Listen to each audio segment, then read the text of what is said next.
မနေ့ကတင်အမေရိကန်နဲ့အီရန်တို့15ရက်ကြာအဖိခတ်ရက်စဲဖို့သဘောတူညီမှုရခဲ့တဲ့သတင်းကောင်းကိုပြောခဲ့ကြတာမှတ်မိကြအောင်ပါပါ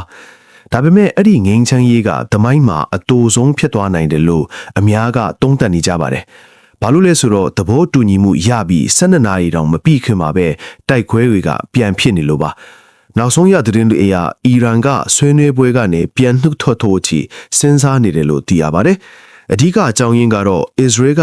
လက်ဘနွန်ကိုစစ်တိုက်ခိုက်နေတာကြောင့်ပဲထင်ပါတယ်။အီရန်ရဲ့သတ်မှတ်ချက်ထဲမှာအမေရိကန်နဲ့အစ္စရေးဟာလက်ဘနွန်ကိုတိုက်ခိုက်နေတာတွေပါရရမယ်လို့ပါရှိပါတယ်။တကယ်တော့ဒီငင်းချင်းရေးပြက်ပြားလူနီးပါထင်နေရတာဟာသဘောတူညီချက်10ချက်ရဲ့အချက်အလက်တွေမတူညီနေတာကြောင့်ပါ။အီရန်ဘက်ကထုတ်ပြန်တဲ့အချက်တွေမှာအမေရိကန်တပ်တွေဒေတာရင်းကထွက်ခွာပေးဖို့နဲ့နျူကလ িয়ার ပိုင်ဆိုင်ခွင့်တွေပါဝင်နေပါတယ်။ဒါပေမဲ့ဒေါ်နယ်ထရန့်ကတော့ဒီအချက်တွေကိုလုံးဝညှင်းဆိုထားပြီးဒါတွေဟာအီရန်ဘက်ကလုတ်ကြံဖန်တီးထားတဲ့သတင်းမှားတွေလို့ဆိုပါတယ်။ထရန့်ကတော့အမေရိကန်လက်ခံနိုင်တဲ့အချက်တစုံပဲရှိတယ်လို့ပြောပြီးအီရန်ရဲ့အောင်ပွဲခံတဲ့ထုတ်ပြန်ချက်တွေကိုဝေဖန်နေပါတယ်။အခြေအနေတွေပိုဆိုးသွားတာကအစ္စရေးကလက်ဘနွန်ကို10မိနစ်အတွင်းအကြိမ်100ထက်မကဘုံကျဲတိုက်ခိုက်လိုက်တာပါ။ဒါကြောင့်အီရန်လွှတ်တော်ဥက္ကဋ္ဌကအစ္စရေးဟာသဘောတူညီချက်ကိုအတိအလင်းချိုးဖျောက်လိုက်ပြီလို့ကြေညာလိုက်ပါတယ်။အီရန်ဘက်ကလည်းလက်တုံပြန်တဲ့အနေနဲ့ဟော်မုတ်စ်ရေလက်ကြားကိုပြန်ပိတ်ဖို့အကြီးချီးမြှောက်လာပါတယ်။